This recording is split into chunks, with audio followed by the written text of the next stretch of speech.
Yes po, na-scam po tayo.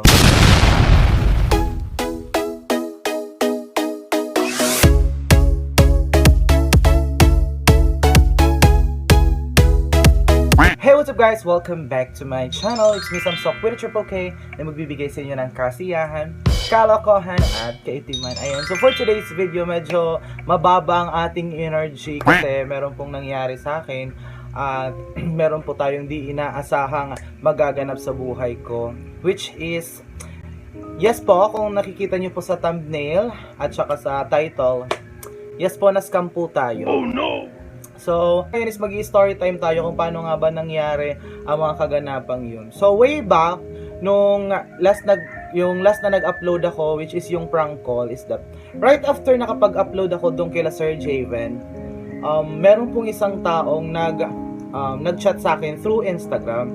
Sabi niya, yung napapanood niya daw ako palagi. Tapos, yung main point niya is, dahil daw sa wala akong cellphone na ginagamit sa pagbablog, nagmabuting loob siya para kahit pa paano makatulong daw siya sa akin. Sabi ko, paano po?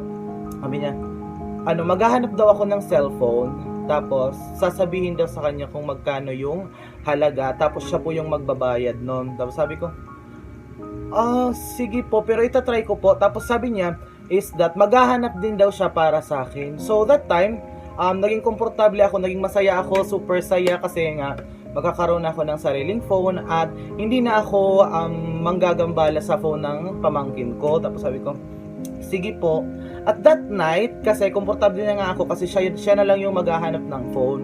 So, sa gabing yun, pagkatapos ko makapag-upload is that nagbo-browse ako sa Instagram ko. Tapos habang nagbo-browse ako sa Instagram, may lumabas na isang sponsored na parang page lang siya kasi hindi siya personal account.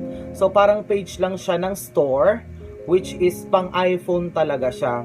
So that time, nakita ko yung page nila at nakita ko na rin at the same time yung mga product nila. Tapos in-stock ko siya. Tapos sobrang mura, as in sobrang mura talaga ng mga product nila.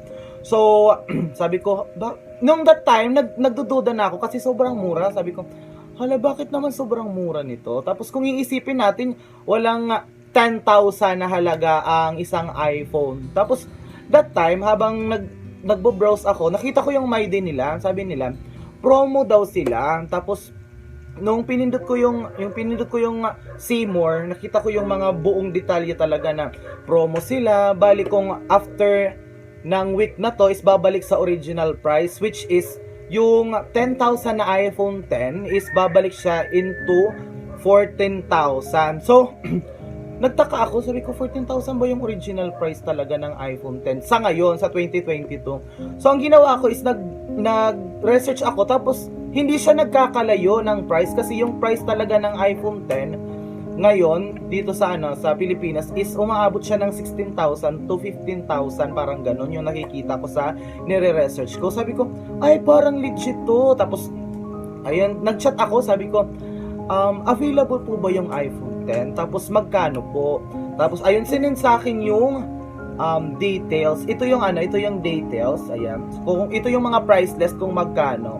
So, yan po yung pinagbasihan ko. Pagtingin ko, 10,000 nga talaga siya. So, ibig sabihin, pagkatapos ng week na to is babalik ulit siya sa original price niya, which is 14,000 mahigit.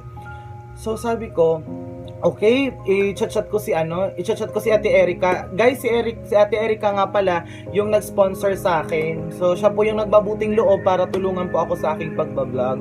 So, chinat ko siya, tumawag pala, nagkatawagan kami noon. Sabi ko, meron akong nakitang phone, kaso medyo mahal, parang hindi carry. Sabi niya, magkano ba? Sabi ko, 10,000 siya. Tapos sabi niya, okay, carry lang yan. Tapos kunin mo siya. Tapos, i-send mo sa akin yung store. Tapos, titingnan niya din at the same time. Tapos, i-send niya sa akin yung pera. Tapos sabi ko, sige po. So, nung tiningnan niya na, nasabi niya, ay okay, parang legit nga siya. Kasi that time, naniniwala kasi ako na legit siya kasi meron siyang mga proof of payment, meron siyang mga meet up, ayan, so nakikipag-meet up siya. So sabi ko, parang legit nga siya kasi sabi niya rin, available daw sila for shipping at saka meet up. So, sabi ko, ay parang legit nga. So, nung time na yon na sabi niya, sige go, igagrab na natin yung iPhone mo para makapag-vlog ka na, sabi ni Erika, para makapag-daily upload ka. As in, sobrang tuwa ko noon, lahat, inisip ko talaga kung anong mangyayari sa akin, like mag-everyday vlog talaga ako pag nagkaroon ako ng phone, lahat gagawin ko para makapag-everyday vlog, lahat ay, kung sasablay man ako isang araw lang, tapos sabi ko, sige te, thank you so much talaga. Actually, nagkakatawagan talaga kami sometime, lalo na pag wala siyang pasok. Pero most of the time, meron siyang pasok, so nagkakatawagan kami for how many minutes lang. So kahapon, which is Sabado, nagpadala na siya sa akin ng pera. Tapos sabi ko, i-go ko na ba? Sabi niya, go na daw, ibayad mo na daw yun. Sabi ko, tapos, nag-share, yung store na yun, ito pala yung store. Guys, beware po tayo sa store na to. Ayan. So, yung Phone Biz po yung pangalan ng store nila. So, ayan, nag-chat ako sa kanya, sabi kasi, yung mode of payment kasi niya is sa 7-Eleven or sa BPI money transfer, pero via load wallet ata, yung mga ganon. Sabi ko, okay, so pupunta na ako ngayon ng 7-Eleven. Sabi niya, sige daw, kasi may isisend daw siya na barcode. Ito yung barcode, oh. Ayan. So, right after na nasend niya sa akin yan, pumunta na ako ng 7-Eleven. Pagdating ko sa 7-Eleven is nagbayad ako. Tapos, sinend ko sa kanya yung resibo. Andito nga yung resibo, wait lang. Ayan. So, ito yung resibo niya. Ayan, oh. Ayan, sa 7-Eleven, ito yung price. Wait lang. Ito siya, oh. Saan ba to? Ito ba? Ayan, oh. 10,020 yung pera ko, tapos 10,010 yung babayaran. Sabi niya, sige, pagkatapos mo raw mabayaran, isend mo raw sa akin yung resibo. So, sinend ko siya. Tapos, pagka-send ko sa kanya is that, nagkatawagan ulit kami ni Ate Erika. Sabi niya, lo bakla, masaya ako para sa'yo. Tapos, sana igihan mo sa pagbablog. Sabi ko, tuwang-tuwa na ako that time kasi, syempre, isang pangarap ko talaga is magkaroon ng sariling phone na pang-vlogging. At the same time, iPhone yung bakla. Sabi ko, thank you so much talaga, Ate Erika, kasi meron akong gagamitin. Kasi nga, nag-struggle nga ako from dito sa cellphone na to, which is yung iPhone 6, tapos itatransfer ko siya sa Android ko. Tapos, meron mga times na pag pinapasa yung video mula dito, papunta dito sa Android, is hindi siya nagpi-play, parang naglalag siya. So, bali, uulitin mo na naman siya yung ipasa. Tapos, sobrang hirap, nagkukonsume siya ng malaking time at nakaka-hassle. So, sabi ko, thank you so much talaga, Ate Erika. Tapos, that time, nagkakabiruan kami. Sabi ko, hello, Ate Erika, what if scam siya? Tapos, sabi niya, oo nga. Tapos, parang, nagkakabiruan kami ng parang scam. Tapos, at that time, kagabi, nung alas 12 kagabi, kanina pala, kasi umaga na ngayon. Today is September 11, so kaninang 12 AM. Bigla akong nagising kasi patulog na ako that time eh. Bigla akong nagising siguro dahil sa excitement ko, tapos sobrang iniisip ko yung phone. Biglang pumasok sa akin yung sa isipan yung ano tawag doon, yung parang gusto kong matingnan yung mga review, which is yung mga kung ano yung masasabi nila sa store, sa ganun. So nag-search ako sa YouTube. At that time, nung nag-search ako sa YouTube, walang lumalabas. Kasi isipin mo, marami na silang mga proof of payment, marami na silang mga na-meet up, pero bakit walang lumalabas sa YouTube? Kasi mostly sobrang mura nila ha. So ibig sabihin, merong time na ipopromote talaga yung page nila. Tapos sabi ko, bakit wala? Pero iniisip ko, baka siguro hindi, parang ayaw ng store na parang ilabas sa video. So ayan, at that time, tiningnan ko naman sa Instagram mismo. So doon ko na nalaman na-scam nga ako kasi nung sinearch ko yung Phone Biz, kasi yun yung pangalan ng Facebook, yung Instagram nila, Phone Biz Official, mayroong nakalagay na is scam page. So nung pinindot ko siya, doon na nga nagsilabasan. Ito yung mga nakikita ko doon. Ayan, so meron ding mga nagsasabi na na-scam sila, nagbayad sila via 7-Eleven. Tapos that time, is kinakabahan na talaga ako. Sabi ko, hala, parang na-scam nga rin ako. Kasi nga, parang hindi lang kasi isa dalawang page yung nandun. Yung isa lang yung post, tapos yung isa naman is marami talagang mga screenshot na maraming lalabas ng saloobin nila nang na-scam sila. Ang lalaki pa naman ng mga halaga nang na-scam sa kanila. So that time, naniniwala pa rin ako sa sarili ko na parang, ay hindi, parang baka sinisiraan lang yung store. Sabi ko gano'n. Sabi ko, ay sinisiraan lang ang store nito. So that time, pumunta naman ako sa Facebook at doon na talaga 100% nalaman ko na talaga na scam yung store na napagbilhan ko. Ganon. So, kasi lumabas doon lahat lumabas lahat ng mga nagrereklamo, lumabas lahat doon ng naloko, lumabas din doon lahat yung mga awareness, yung sinasabi na mag-ingat kayo sa page na to, which is yung mali ko, kasi hindi ko muna hinanap yung pinaka background ng store, kasi nga naging komportable ako kasi yung store maraming followers, maraming at yun din yung basis ni Ate Erica, kasi nga yung mga kaibigan niya is doon siya nagfa-follow daw din doon sa page na yun. So sabi ko ay parang legit nga siya. Tapos marami silang mode of payment, meron silang mga meet up, meron silang mga ang tawag doon, shipping, yung mga feedback, ganun. So sabi ko, hala, bakit napasok ako sa ganito? Kasi nga, knowing guys na hindi ko pera yun ni Ate Erica, pinaghirapan niyo yun. Tapos ako is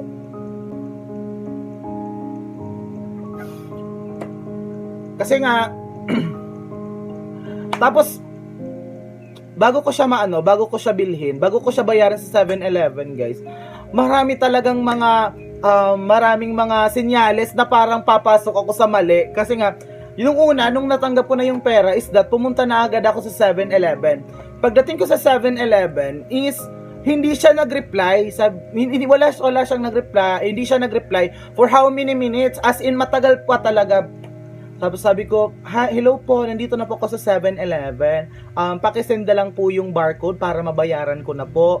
Tapos, wala talaga. Hanggang nakauwi ako dito sa bahay. Pagdating ko dito sa bahay, nandito sila mama, sila ate. Tapos si mama, panay sabi na, baka scam yan. Kasi, di ba, alam mo naman yung mga mother figure, di ba, they know what's the best. Pero that time, nagmatigas talaga si bakla. Sabi ko, hindi to scam kasi nga, meron na ako nakitang mga mode of payment, meron na akong nakikitang mga proof nila. Sabi ko, alam, ako hindi siguro ma. So ipupush ko talaga to, so pinush ko na. So that time, tapos habang alam mo guys, yung parang nahihirapan akong ibigay yung pera kasi nakapag-chat pa ako kay Kuya Alan that time yung isa kong kaibigan nagtatrabaho siya sa isang home credit. Tapos matagal na ako nagpaplano na gusto ko mag-installment sa kanya. So that time is nag-chat ako sa kanya. Sabi ko, Kuya Alan, pwede ba ako mag-installment ng iPhone 10? Guys, imagine nyo guys yung pera is supposed to be para dun sa in-order ko. Pero di ko alam kung anong nangyari at parang nalason yung isip ko. Sabi ko mag-installment ako.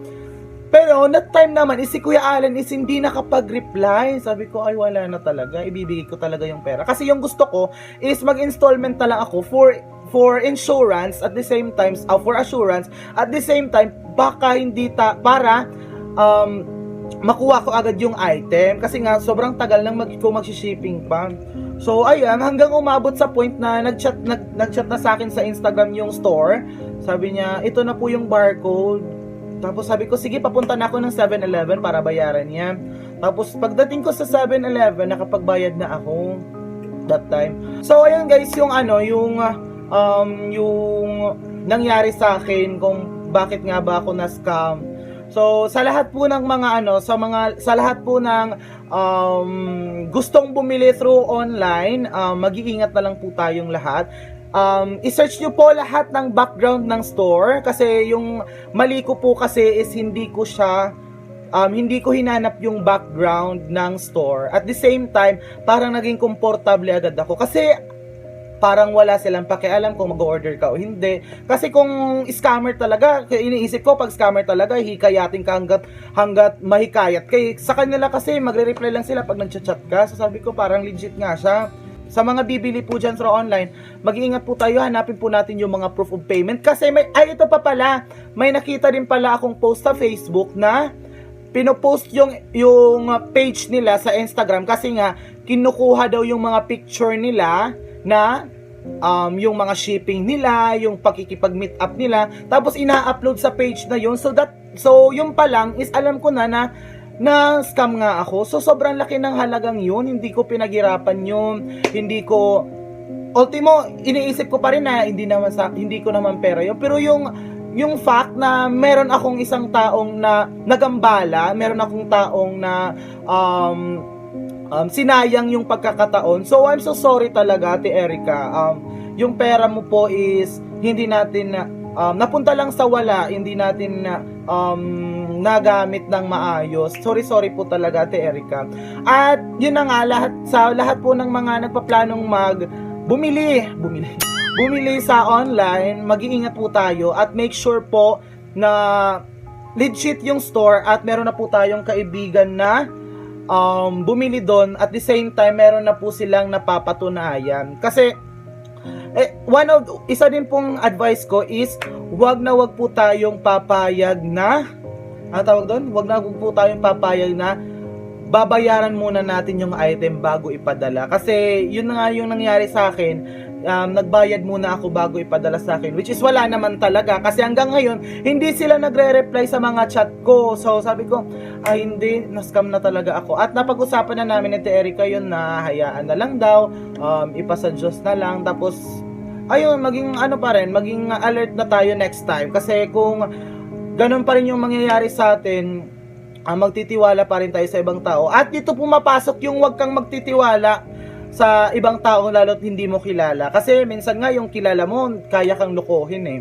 So ayun guys, yun yung magiging advice ko ngayon. And sobrang sayang, sobrang laki ng halaga, sobrang laki ng pagod nun. Kasi nagtatrabaho yung tao, tapos nagmabuting loob lang siya, tapos napunta lang sa wala. So ayun guys, mag-iingat po tayong lahat. And siguro merong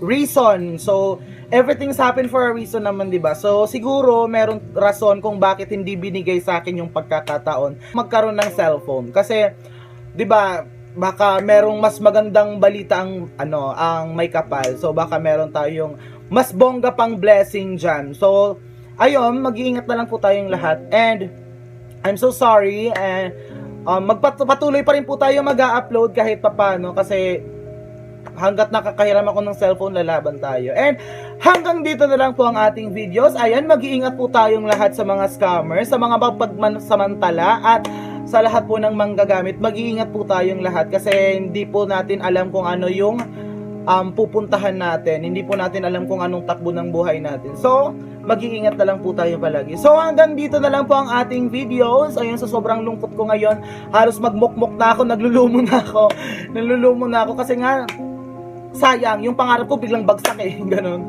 So, ayan, so mag-iingat na lang po tayong lahat and see you sa next video. Bye-bye.